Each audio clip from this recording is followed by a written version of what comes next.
this is Jade. Welcome back to my channel. Today I'll be reviewing INSEONG's Crossfade, his first EP album.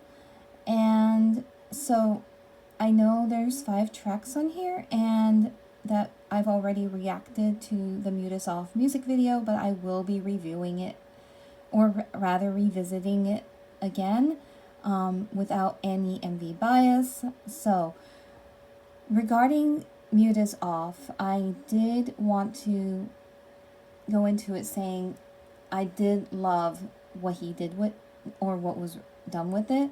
I know he was involved with that particular track with the lyrics and composition, and that he does love the band sound. He did explain that at the SF9 concert I went to back in November.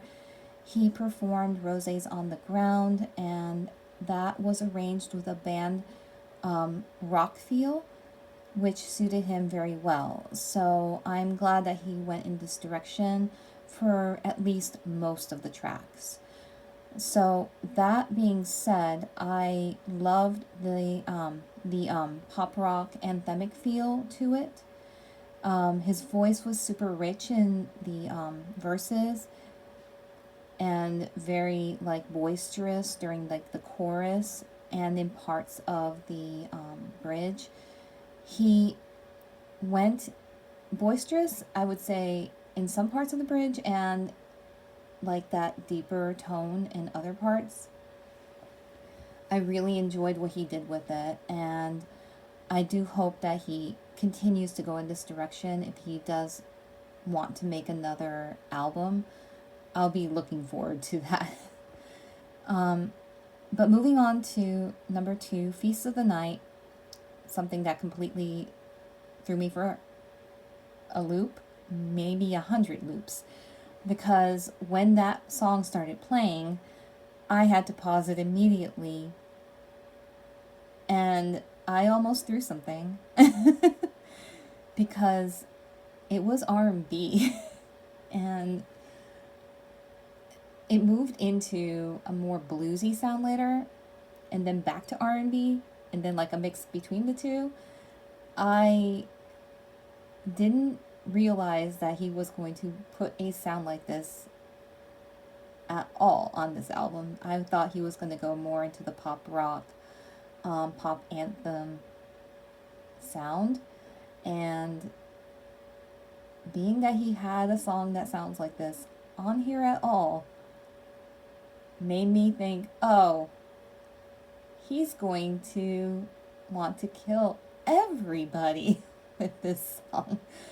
Because not only did his voice sound incredible on it, and if you know, he's a former SM trainee, so if you know Baekhyun, you'll notice that INSEONG, while not identical in any way, they have similar-esque vocal tones, like vocal colors. So I think that's more of an SM thing, which is probably why INSEONG was taken on as a trainee, because of that particular sound in his voice. But, you know, SM's got the vocals, INSEONG is proof of that. So, especially since he left SM and went to FNC, which is a very band-heavy label. So, that being said, he not only sounds good on band sounds, but on any type of sound that he decides to go with. And if you know SF9, they channel a lot of different sounds. But this particular song was something I would have expected towards the end of the album, not towards the beginning. And with the title Feast of the Night, I kind of should have suspected something like that. But I was giving the benefit of the doubt, thinking, oh, maybe it's just a play on words. Nope. No, it was not. But I'm glad to see that he went with something a little bit different than what the rest of the album had. And that way you would be surprised to see it. And I surely was.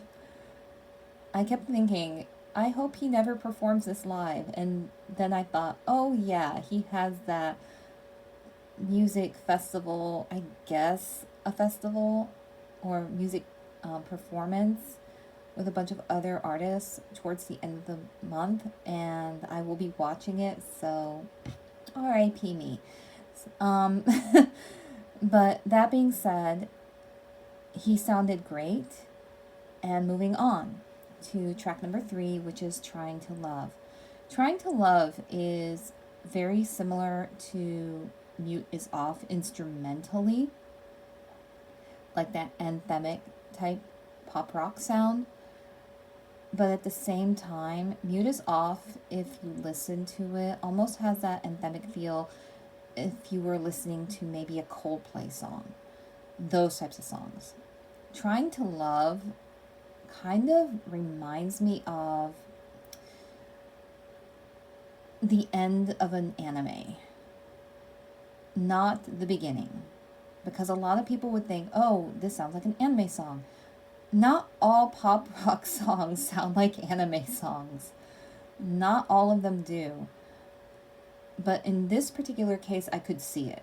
I could see it at the end, because it is slower as a pop rock song goes, and his vocals are on the lighter side. If you were to put it at the beginning, I would see it in a shoujo anime. Definitely a shoujo type anime. But that being said, his vocals were on the lighter side. Very heartrending, very endearing, which suits the title of the song, Trying to Love, of course. But in terms of the instrumentation and the direction of this song and Mute Is Off, they did sound like they were playing off each other. Maybe not vocally, but definitely instrumentally, and I was not mad at it. Moving on to track 4, Stained Memory, sounded more like he was telling a story. It was very folk pop, folk rock.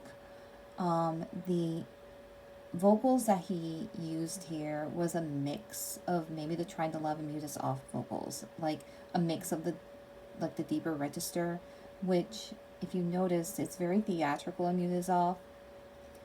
It goes to show that he has that experience from a lot of his musical theater background as an actor there, so he used that very well to his advantage.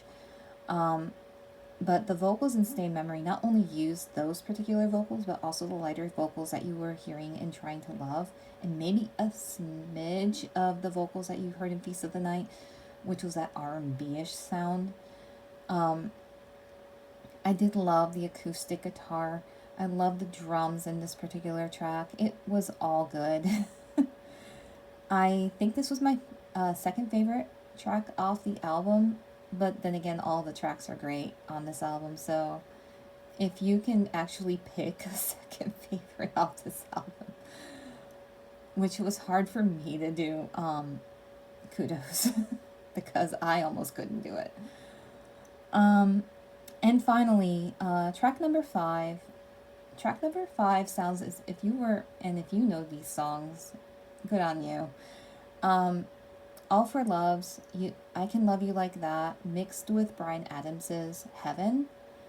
And if you mix those two, you would get the 5th track, Still You, Now Me. These particular songs sound a lot like what that one song sounds like. And his song is just 90s pop rock ballad goodness. Starting with the Fender Rhodes, and I haven't heard a song start with Fender Rhodes in a little while now, and I know they're out there, it's just that I haven't heard them. And if you know any, send them my way, because the last one I heard was Moonride by B2B. But that being said, his vocals, the instrumentation, the piano, just everything about this, the electric guitar, towards the mid end of the track. So good. But yeah, I really enjoyed this whole album. It was a treat, and you should listen to it. Even if one song isn't totally your vibe or totally up your alley, give the other ones at least a listen. And who knows, you might find a surprise in there. But again, I totally enjoyed this. It's a 10 out of 10, and that's saying this without any bias. So hopefully everyone enjoys it, and I'll catch you guys next time. And please like, subscribe, hit the bell for notifications, all if you like, and have a great one. Bye!